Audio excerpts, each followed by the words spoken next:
spring practice is a great opportunity for a lot of players to make a significant amount of improvement, and we certainly had the opportunity to do that this year.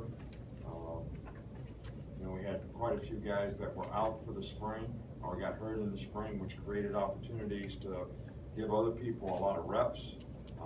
Some of those people will still be out for this game, but I think that this is an opportunity for some guys to get out there and play in a game-like situation, which it's our philosophy to try to make this as much a game-like situation. And we do it a little different than a lot of people in that, the first defense is and the second offense make up a team, and the first offense and the second defense make up a team. So the ones play against the ones and the twos play against the twos for the most part.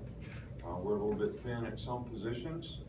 So that makes it even more difficult, but gives everybody an opportunity. And when you split up the squad and have a draft, it's a lot of fun, but sometimes you get some mismatches that are difficult and can make it hard for other players to play well. So we're kind of going to stick with this format. Now, we did draft the rest of the coaches and the support staff and all that to make up the teams. As you well know, it's our tradition to have a steak and beans dinner on Monday, which the members of the media that we have that we invite to be coaches never come to, especially if they're on the team that lost. So I have yet to see a media person in 8 years go eat beans, and the guys that get steaks come and eat steaks. So if you want to be on the team, you got to make a commitment to the team. And be there, good and bad, thick and thin. You got to be there with your team. I always like to tell the story. We had a guy at LSU that was a coach, and it came down to kicking an onside kick, and he wanted me to make the decision. And I said, "You're the coach, you make it. And if it doesn't work, I'm going to ask you about it in the press conference." He didn't like that too much, so I had to make the decision for him. But we're looking forward to this game. The players are looking forward to it. A-Day is a tremendous tradition here and a fantastic day for our fans, our players. There's a lot of tradition that goes on around here, whether it's the captains at Denny Chimes, the game itself. We have lots of recruits here, so to have the great response that we've had in support with a great crowd there has been something that our players really, really appreciate. And if you have the opportunity, come and support our players. These guys work hard year-round, just about, to try to have the kind of team, the kind of program that a lot of people can be proud of. And this is an opportunity for a lot of fans to come and see our team, but it's also a chance for you to come and support our team. And I think this has been a tremendous asset to our program, the way A-Day has turned out for us in the past. And I know that it impresses a lot of people when we have that kind of support and that kind of response. So for those that are coming out, we certainly do appreciate it. We've got quite probably more guys out, for this game than we've had in the past, which again creates an opportunity for some other players to play. You're always a little thin in the spring without having, the entire freshman class with you, but Jonathan Allen, Ryan Anderson, Cam Sims, Denzel Duvall, Cyrus Jones, Ashawn Robinson, who probably could play if we were having a game, but we're going to be real cautious with that one. Brandon Kennedy, Buddy Pale, Bo Scarborough, and Hootie Jones is questionable with an ankle sprain that he got in the last scrimmage. So we've got quite a few guys out in this game, but as I said before, it's a great opportunity for some other guys to show what they can do and get out there and play and get some game-like experience. Start with Matt. Hey, Coach, I just wanted to see, how is Ardarius doing during the course of the spring? Do you think it's fair to say at this point that the combination of Ardarius, Chris, and Robert Foster, that they're kind of separating and the top three guys? Well, you know, we're pleased with the progress that these guys have made during the course of the spring.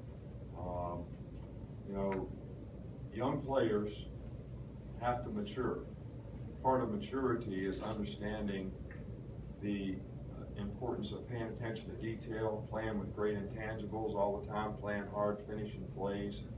These are things that, you know, when guys learn how to do, they become really, really consistent performers, and that's something that we worked hard on with our receiver group. They've made progress. I still think there's room to grow, you know, in that area. You know, with these guys, we certainly like their ability. Those guys will be the guys that play, you know, with the starting or white offense tomorrow, which is the first team basically. Other than quarterback, we don't really have a first team quarterback, and we've got to put some guys on both teams. And I think, you know, when it comes to that position, we're putting the guys on the team so that we feel like they can get the most, how can we get them the best reps, and how can we play them where they get reps. That's the number one goal from a quarterback standpoint. So, you know, we feel like there's a lot of competition at receiver, and I think there's some opportunity for the young guys that are coming into the fall to make a contribution at that position as well. That's an area of our team that I think we need to continue to improve on. Alex? Nick, and a lot of players have mentioned that the offense has kind of gone no huddle a little bit in the spring and gone quicker with the base. Can you kind of explain the thought process there? Well, you know, if you guys continue to get quotes from players about other players, then we're going to not talk to players anymore. You know, that's number one, all right? Because I don't think players should be asked to make comments about other players. I meant the offense. No, I'm not talking to you. I'm just making a general statement here, all right? Because I read things in the newspaper that articles get written, and the quotes are about other players commenting about other players. And I don't really think that's a good thing for anyone. And I don't think it's real good that anybody would ask another player about another player. So you can ask about the team, you can ask about the offense. We went no huddle the whole year last year. All right, so going no huddle in the spring is really nothing new. I think that we tried to tweak some things in terms of how we do it so that we might be a little more efficient. But that would be about the only thing that I would be able to say would be different. Michael? With the way the offense is kind of dialed back a little bit more vanilla in the 8A games, it almost gives the defense an advantage to maybe look better in this game than the offense would. Well, you know, the defense is dialed back too. You know, they don't have any pressures, they don't have any blitzes, they play 3 coverages. I mean, the goal is to have a game where players know what they're doing and they can execute. And we certainly don't want to show what we're doing or what we've done any different in the spring in the A-Day game, which is on TV, which everybody gets a copy of, to help our opponents. All right, so I wouldn't agree that that's the case at all. You know, that the defense is very simple in the game. The offense is fairly simple, so that the players have to get back to blocking, tackling, and executing the plays, and that determines who has success in the game. So I don't agree with that at all. Last two. I know you always talk about 1.5, 10 offensive linemen and 2 deep. Have you seen that second 5 sort of step up and grow this right? You know, I think that, you know, we have sort of segments of players. You know, we have 4 or 5 players that we feel like probably are about ready to play winning football in the offensive line. All right, then we have probably 4 or 5 more players who certainly need to continue to improve to be able to make the kind of progress that they could be that they could play winning football in the offensive line. And I think we've got work to do there, and we've got to make progress, you know, in that area. A lot of it comes down to guys don't have a lot of experience. They're young players. You know, look, offensively, we lost a lot of players. So the players that are coming in the fall are also going to get a chance to compete at all these positions. And, you know, the depth chart is by no means set in terms of any position on the field, and we're going to give lots of people an opportunity to contribute, and they're going to get opportunities in the fall, and these guys are going to have to continue to compete to hold their position, just about on every position on our team. Last one, Aaron. I know you don't dwell on the past, but I wonder, have you used the Ohio State game, is it like motivation for your front seven on defense? Because you guys have played some really, really good run defense in the past. Have you used that game at all as motivation? Well, we for played that? good run defense in that game, except for 2 or 3 big plays. We're not used to having 85-yard runs and another 59-yard run or whatever. But if you take those 2 plays out, we played pretty well in that game against a really good team, a really good back, a really good offensive line. So you got to be careful how you look at the statistical information. There's 2 things. Right? Did you really play bad?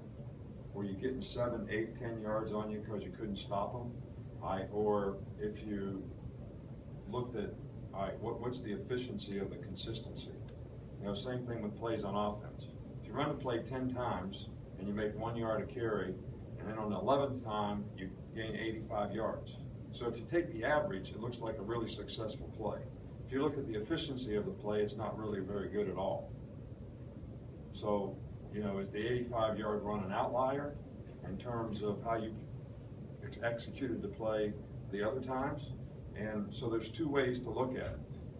And, you don't get the opportunity to look at it that way, because all you get is they rushed for 236 yards or whatever it was. All right, so it looks like, wow, played really bad run defense. But played bad on a couple of plays where they got 150 yards on 2 plays. So I don't care what your stats are, it looks bad.